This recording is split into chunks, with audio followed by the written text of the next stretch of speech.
everybody. Today is day 2 of the What Love Looks Like video devotional with myself, Elle Limebear, and my husband, Tom. Hello, mate. Day 2 is called The Promise in the Midst of Uncertainty. In the midst. And it is certain that in our lives we are going to come across so many uncertainties and things that we probably don't really want happening to us. But as followers of Jesus, as Christians, we know and believe that despite all of that, we know there's going to be times like that. But the promise is that God is always with us, and He gives that to us as a promise, which is amazing because I hate being alone. You hate being alone. I'm so bad at it. I don't hate it that much. I'd just much rather being with people, you know. In Jeremiah 29:11 it says, "For I know the plans I have for you, declares the Lord, plans to prosper you and not to harm you, plans to give you a hope and a future." The thing is, we only have to take one look at the news and see. Sorry. I'm just listening to you. Just had a very serious face. You're saying really serious things. I am saying serious things. This is serious business because we only have to look. Only. Sorry. Went down under for a bit there, mate. You only have to look at the news. Can you not?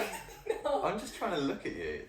Don't look at me. Okay, go. Look at Jesus. We only have to look at the news to see how scary the world can be, and so many uncertainties and things that we never really want to see or hear, and it can become so out of control.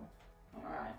We can't control what's going on around us, but we can, as Christians, control how we posture ourselves in the midst of that uncertainty. Jesus told us that in this life we will have troubles. I kind of thought that as soon as I put my faith in Jesus, as soon as I became a Christian, that all my troubles would kind of disappear and that I would have no problems in this world. But Jesus says in the Gospels that, He promises us that we will have troubles in this world. The truth is that Jesus has overcome the world. Even though it may seem like things are spiraling out of control all the time, we need to take heart and remind ourselves of the promises of God in this season, that Jesus is holding the whole world in His hands. He's got the whole world. Wow, that was painful. In His hands. And I think we can actually forget that, don't you think? Like, I think I forget that a lot of the time, that I feel like I cling on to things in my life so much, or think that I can have control over that, and God doesn't need to worry about that.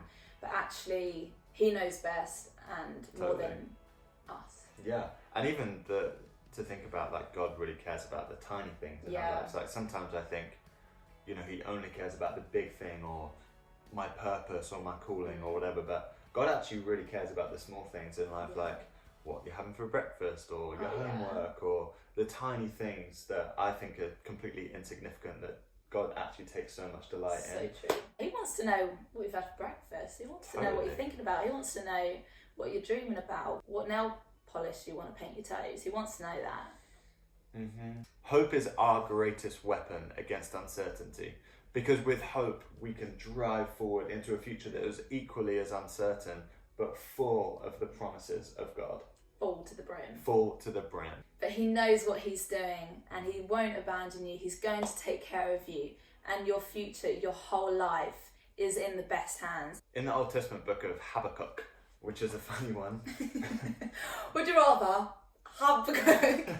That's my joke. Or have a chef? Do you want to have a cooking contest? That's so silly. Sorry. In Habakkuk chapter 1 verse 5 it says, "Look at the nations and watch, and be utterly amazed. For I'm going to do something in your days that you would not believe, even if you were told." That's so beautiful. How incredible is it that what is ahead of us is so much greater than what is behind us. So remember today that your best days are ahead of you. So take heart and cling to the promises of God today. Yes, I love that.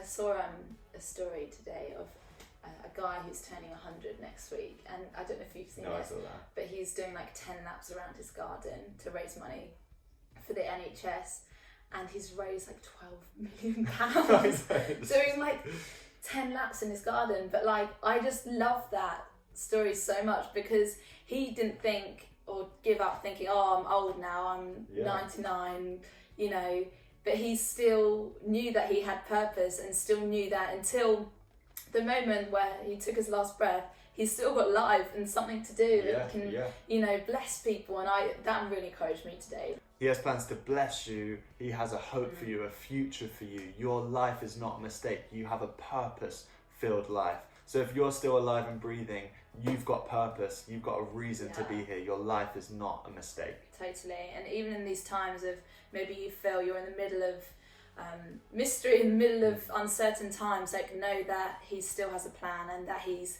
going to get you through this. He's going to give you hope and vision to plow on. So today I challenge you to try and stay hopeful. Try and take your eyes off fear, as hard as that can be, but try and stay away from that. Keep your eyes on him. Know that he's in control and he's got the best plans for you. But shall we pray? Yeah. Yes, Lord Jesus, we thank you for your revelation. We thank you for what you've shown us, and the promise of your hope, the promise that you are with us, Father God. And we thank you for that even in times of uncertainty and mystery and hopelessness, Lord God, that you do bring hope, and you give us that anchor of hope, Father. So we cling on to that today and say thank you for that gift. In your name, amen. Amen. Amen. That was day 2. See you soon.